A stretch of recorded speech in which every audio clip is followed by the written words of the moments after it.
Assalomu alaykum do'stlar, bugun sizlar bilan kompyuterga qanday qilib PUBG o'yinini va boshqa mobil o'yinlarni yuklashni o'rganamiz. Buning uchun o'zimizga kerakli brauzerga kirib olamiz va GameLoop deb yozamiz. Bu yerda birinchi chiqqan saytda GameLoop yuklab olamiz. Menda bu narsa yuklangan. Xo'p do'stlar, biz buni ustanovka qilamiz. Buni ustanovka qilish juda ham oddiy. Buning uchun bizga o'zimizga kerakli diskni tanlab yuklab olamiz. Bu biroz vaqt olishi mumkin. Xo'p do'stlar, bizda ustanovka jarayoni ketyapti.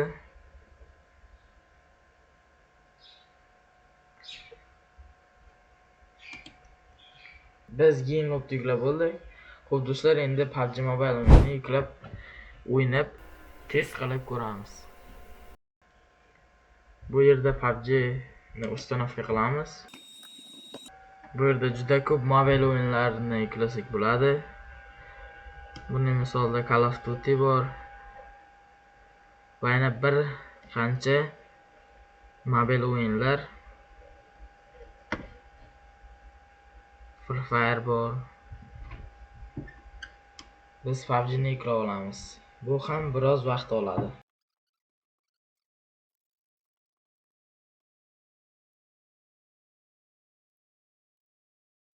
Xo'p do'stlar, bizda o'yin yuklab bo'lindi.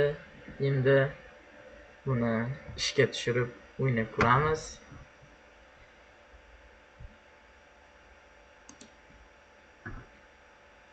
Sizlarga yana bir maslahat, o'yinni aynan mana shu saytdan yuklab olsalaring xavfsiz hisoblanadi, chunki bu o'zida original sayti.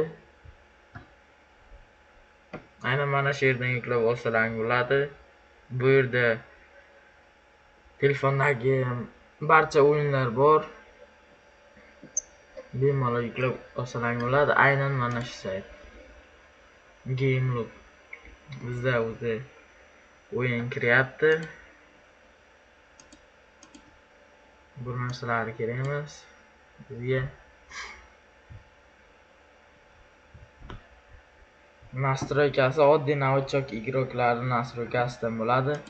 Buni to'g'rilash uchun bu yerga bossalaring hamma nastroykalar kelib chiqadi. Qaysi tugma nima vazifasini bajarishini. Bizga bu kerak emas. Biz endi o'yinga kirib yuklab ko'rsatamiz. Yuklab o'ynab ko'rsataman. Bu yuklanishi juda ham oddiy. Lekin har xil saytlardan yuklasalang kompyuterga virus tushishi ham mumkin. Shuning uchun GameLoopni o'zini original saytdan yuklash to'g'ri. Biroz kutamiz.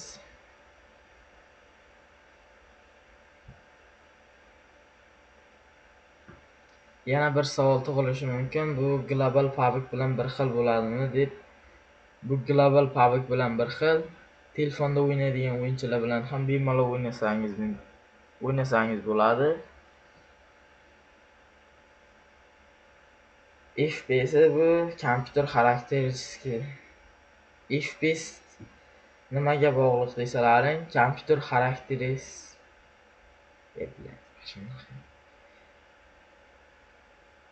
Buni FPS kompyuterni qanday xarakteriga egaligidan kelib chiqadi. Meni kompyuterim video kartasi yo'q, lekin normalniy qotma ishlaydi. Xarakteristikasini ko'rsak bo'ladi. i5 13-avlod 16 GB SSD 512 Wi-Fi 6 bor. Grafik kartasi bu o'zini qo'yiladigan oddiy grafik kartasi. Bizda o'yinni megabaytlarni yuklayapti.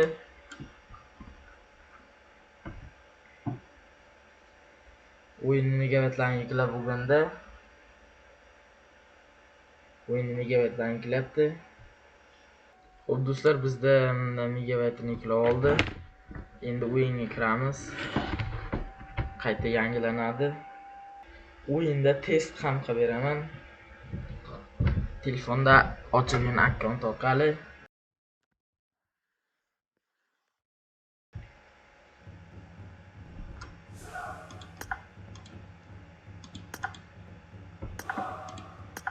Hop, akkauntimga kirib olaman.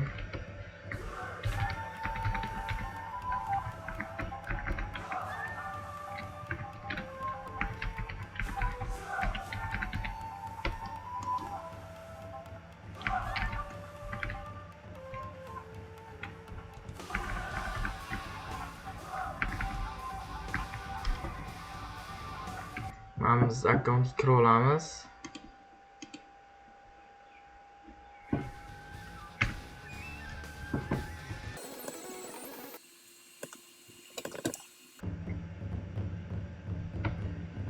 Mana ko'rib turishingiz mumkin, biz akkauntga kirib oldik.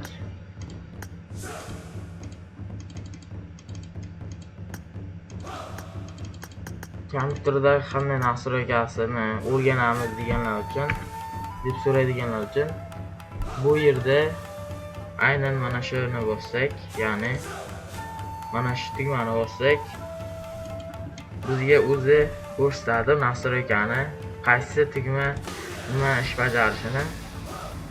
Bu yerda biz nastroyka kirib, nastroykamizga zaпрос beramiz.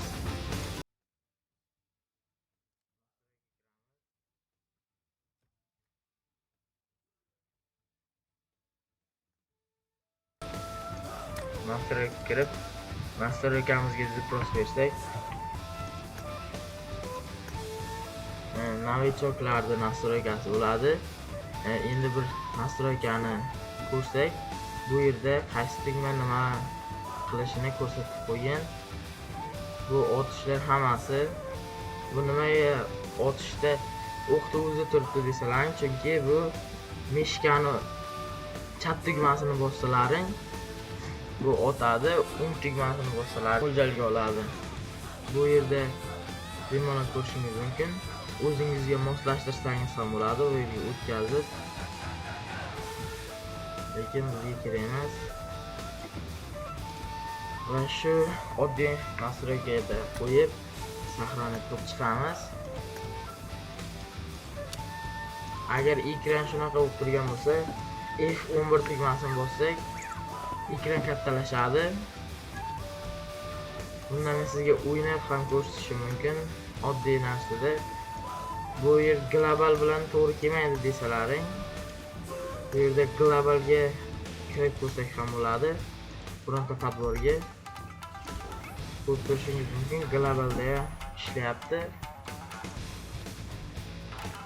Bemalol do'stlaringiz bilan qo'shilib o'ynasangiz ham bo'ladi.